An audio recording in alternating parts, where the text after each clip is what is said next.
Salam sejahtera, terima kasih kerana bersama dengan saya di Nazilin Unity Channel. Kes Saman Mahathir, dia jual kedaulatan negara, kata Puad Zarkasi. Ini satu isu yang memang panas. Apa yang menyebabkan Puad Zarkasi sehingga menyebut Saman Mahathir, dia jual kedaulatan negara? Sejak akhir-akhir ini, Tun Mahathir Mohamad bukan makin tenang hidupnya, bahkan makin susah. Dia menghadapi pelbagai saman dan sedang pula ulang-alik ke mahkamah. Ini memang benar-benar di luar jangkaan rakyat Malaysia. Ada yang kata Tun Mahathir berehatlah dengan usia yang menjengkau 100 tahun. Kata netizen, sudahlah Tun Mahathir, berehatlah. Ahli Majlis Tertinggi UMNO Datuk Puad Zarkasi mahu kerajaan menyaman pihak yang bertanggungjawab menjual kedaulatan negara dalam tuntutan Malaysia ke atas Pulau Batu Putih yang jatuh ke tangan Singapura. Beliau tidak menamakan pihak tersebut, tetapi memberi bayangan bahawa individu tersebut ialah mantan Perdana Menteri Tun Dr. Mahathir Mohamad. Mahathir merupakan Perdana Menteri ketika Malaysia mengambil keputusan untuk tidak merayu keputusan dalam kes tuntutan pulau tersebut. Beliau turut mengaitkan individu tersebut dengan syarikat milik 4 kerajaan negeri iaitu SG4. Umum mengetahui bahawa Dr. Mahathir merupakan penasihat kepada SG4. Justru, kita tunggu pembentangan laporan Batu Putih di Parlimen. Benar, kita tidak akan dapat balik wilayah itu, kata Puad Zarkasi. Tetapi mesti ada individu yang dipertanggungjawabkan kerana jual kedaulatan negara. Dia mesti disaman. Jangan nanti SG4 juga terjual, katanya dalam satu hantaran di Facebook.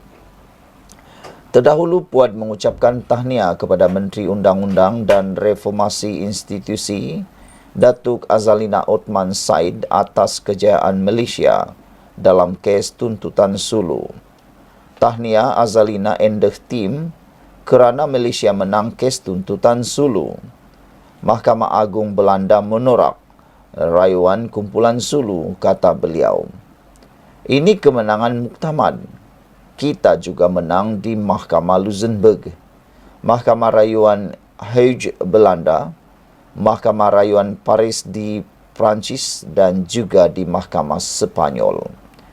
Gagallah usaha kumpulan Sulu untuk merampas aset 62.59 bilion ringgit.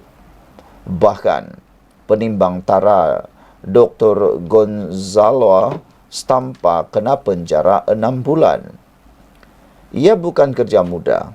Tahniah kepada PMX kerana tegas pertahan kedaulatan negara, kata Puad Zarkasi. Saudara-saudara sekalian, bercakap tentang isu kedaulatan negara, ini bukan satu perkara yang enteng, yang ringan, yang boleh diambil mudah oleh sesiapapun, termasuk pemimpin kerajaan maupun pembangkang. Seperti yang Puad tegaskan, perlu ada dipertanggungjawabkan dengan kehilangan wilayah Malaysia terhadap Singapura tersebut. Sejauh mana anda bersetuju dengan cadangan daripada Puad Zarkasi ini, iaitu orang yang terkait dengan kes tersebut perlulah disaman. Jangan sampai SG4 pula yang tergadai, kata beliau. Sekian untuk kali ini. Jangan lupa tinggalkan komen anda, tekan butang subscribe.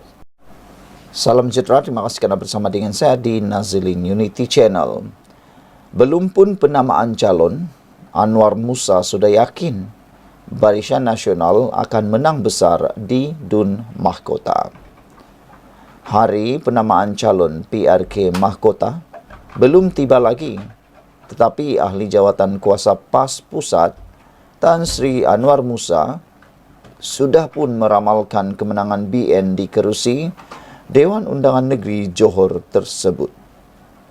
Majoriti BN dalam PRK kali ini pastinya melebihi 20,000 undi dan ia manifestasi kejayaan jajaran baru mereka bersama Kerajaan Perpaduan, katanya dalam satu hantaran di Facebook.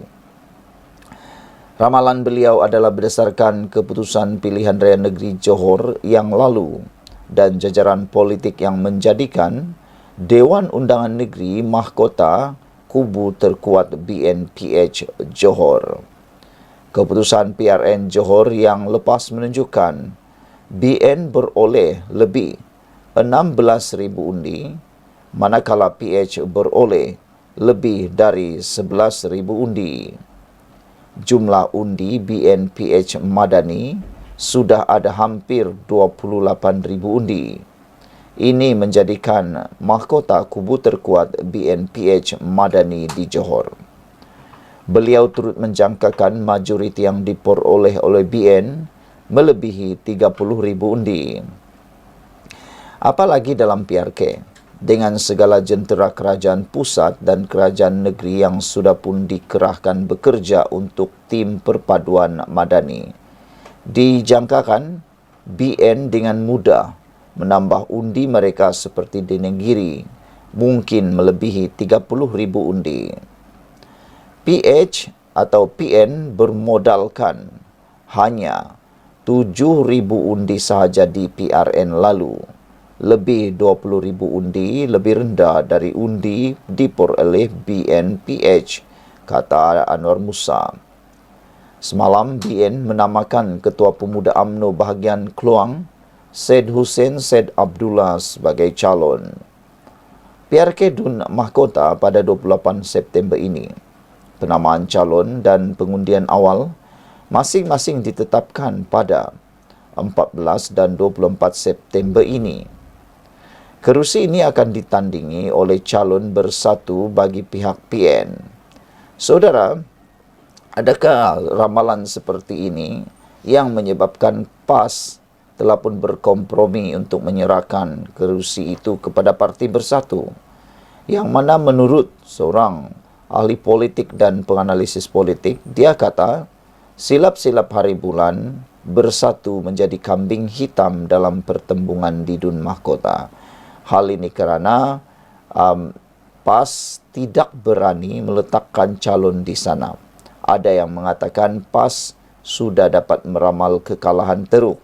Jadi diletakkanlah Parti Bersatu kerana nanti Parti Bersatu yang mungkin akan menjadi kambing hitam, kata penganalisis itu atau kata pemimpin politik tersebut.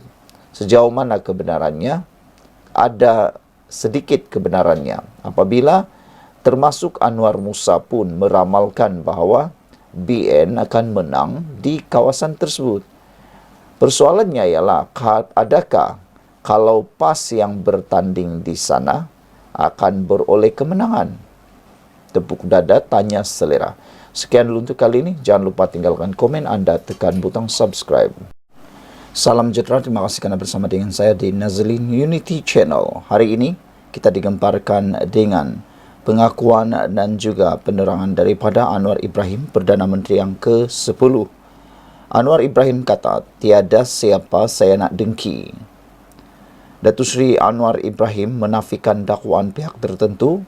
Kononnya, perasaan dendam beliau menjadi punca di sebalik tindakan diambil pihak berkuasa terhadap kes tertentu. Ada netizen yang menyatakan bahawa kalau dah buat salah, jangan salahkan orang lain. Itu nasihat netizen kepada orang-orang tertentu yang telah disiasat mengikut kes-kes tertentu termasuk kes berkait dengan 3R. Netizen kata dan beberapa pemerhati politik bebas mengatakan bahawa berhati-hati kerana kalau sudah melakukannya, jangan pula nak salahkan orang lain. Malah Perdana Menteri juga menegaskan kerajaan tidak sesekali mencampuri urusan siasatan dilakukan pihak berkuasa, apatah lagi mempengaruhi tindakan yang diambil. Sebaliknya, beliau berkata, sesiapa sekalipun yang berdepan kes jenayah, maka terpulanglah kepada pihak berkuasa khususnya polis Diraja Malaysia PDRM, untuk menyiasat atau mengambil tindakan. Setiap minggu ada saja kisah skandal baharu. Ada orang kata kerana Anwar berdendam. Itu tak betul, kata Anwar Ibrahim. Kita kena hentikan amalan kepimpinan yang guna kuasa untuk cari kekayaan peribadi, kata Anwar Ibrahim. Saudara-saudara sekalian, apa yang memang mengejutkan kita semua ialah sejak belakangan ini ada banyak sekali skandal-skandal baru yang mula timbul. Skandal yang telah lama mula keluar. Ada benda yang sudah lama berlaku, tiba-tiba pula kita tahu. Dan sebenarnya itu patut kita sokong. Kerana perbuatan yang menyebabkan kerugian kepada negara khususnya perlulah segera diadili sebaik-baiknya. Kata Anwar Ibrahim lagi, saya harap betul-betul perkara ini difahami. Orang pesana, iaitu pembangkang, dia tak kira.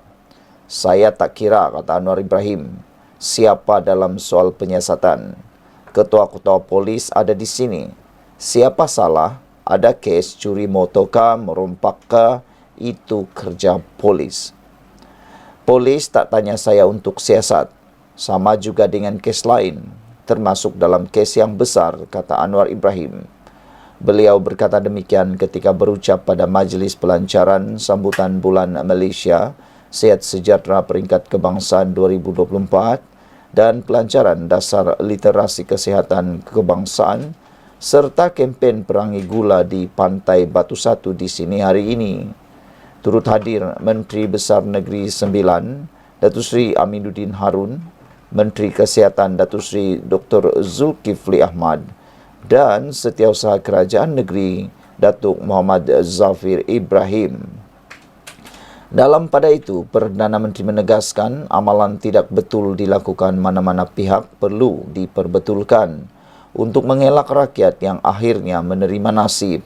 Sebagai contoh, katanya, kes pihak tertentu yang enggan membayar cukai atau mengisytiharkan harta.